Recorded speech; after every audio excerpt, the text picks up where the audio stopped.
अस्सलाम वालेकुम वरहमतुल्लाहि वबरकातुहू। दोस्तों आउं यानी हसन अब्बासी ऐं मां जेकॾहिं मुंहिंजो चैनल पहिरियों दफ़ो ॾिसी ॿुधी रहिया आहियो त बराए महिरबानी मुंहिंजे चैनल खे सब्सक्राइब कंदा, बेल आइकन खे क्लिक कंदा ऐं जेकॾहिं मुंहिंजी ऑडियो पसंदि अचे त उनखे लाइक कंदा ऐं कमेंट बॉक्स में पंहिंजी राय खां आगाह कंदा। किताब जो नालो आहे लोक कहाणियूं, जिल्द ॿियो, बादशाहनि, वज़ीरनि ऐं सौदागरनि जूं ॻाल्हियूं। मुरतब डॉक्टर नबी बख्श ख़ान बलोच, छपाईंदड़ सिंधी अदबी बोर्ड, जामशोरो सिंध, छापो 5 जनवरी 2014 ईस्वी। हीअ ॻाल्हि विचोले ताल के सिंजोरे मां अली अकबर लिगारीअ खां मिली। कहाणी आहे बादशाह ऐं फ़क़ीर। हिकिड़ो बादशाह खेसि अलाह जो ॾिनो सभु कुझु हो, पर रुॻो औलाद जो बुखियो हो।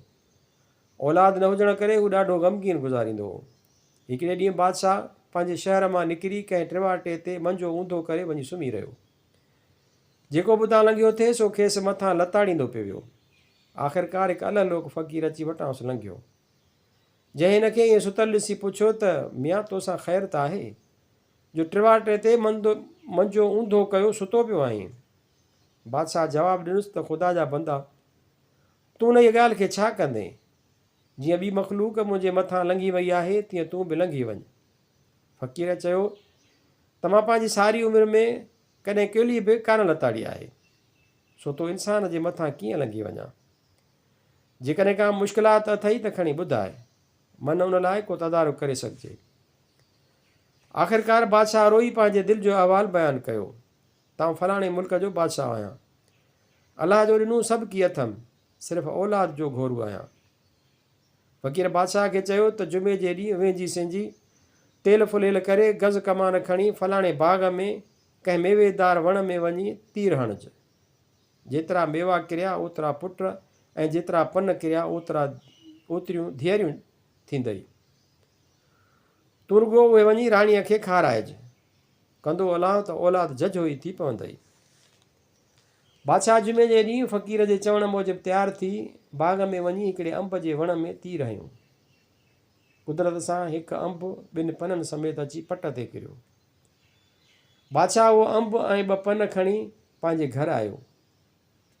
अंब त पंहिंजे राणीअ खे खारायईं, बाक़ी 2 पननि मां हिकिड़ो पंहिंजे कुतीअ खे ऐं ॿियो पंहिंजी घोड़ीअ खे खारायईं। कुदरत क़ादिर जी सां राणीअ खे पूरे महीने पुटु ॼाओ।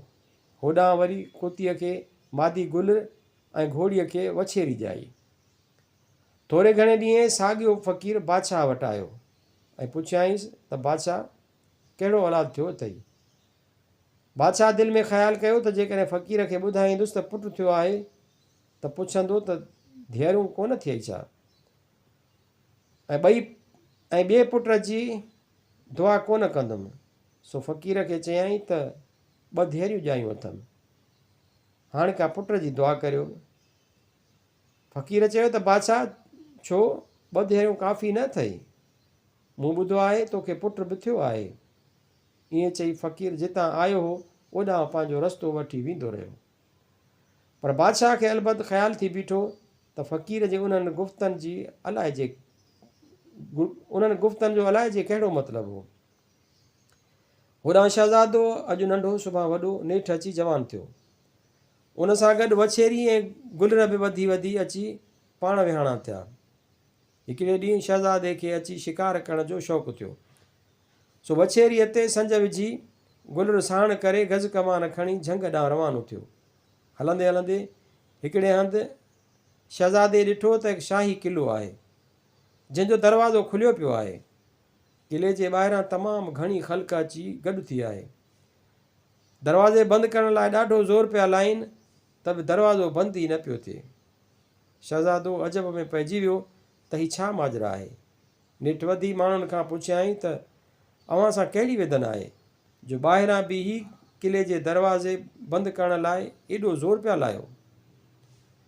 माण्हुनि चयसि त तूं पंहिंजे जवानीअ ते क़यास कर, हितां पासो करे जितां जो आहीं होॾां हलियो वञ। हिन दरवाज़े जी चावठ टपी जेको अंदरि थियो सो वञण खां वियो। उते शहज़ादे खे कुझु मन में आयो। सो माण्हुनि खे चयाईं त अव्हीं सभु हटी परे थी बीहो, दरवाज़े खे आउं पाण ई थो बंदि करियां। सभु माण्हू लाचार हटी परे थी बीह रहिया। शहज़ादो वछेरी ऐं गुलर खे परे ॿधी दरवाज़े ते ज़ोर आज़माइण बीह रहियो। घणेई उछलूं ॾिनई पर दरवाज़ो बिन चुरियो ई न। ओचितो शहज़ादे जो पेरु खिसकी वियो ऐं वञी चांठ पुठियां किले में अंदरि किरियो। पुठियां यकदमि दरवाज़ो बंदि थी वियो। शहज़ादो जीअं थाॿिड़िजी किले जे अंदरि थियो ऐं साम्हूं निहारियई त छा ॾिसे त उहो साॻियो फ़क़ीर सुतो पियो आहे। शहज़ादे खे आयल ॾिसी ॾाढो ख़ुशि थियो ऐं खेसि कॾहिं बि किले खां ॿाहिरि न कढियईं।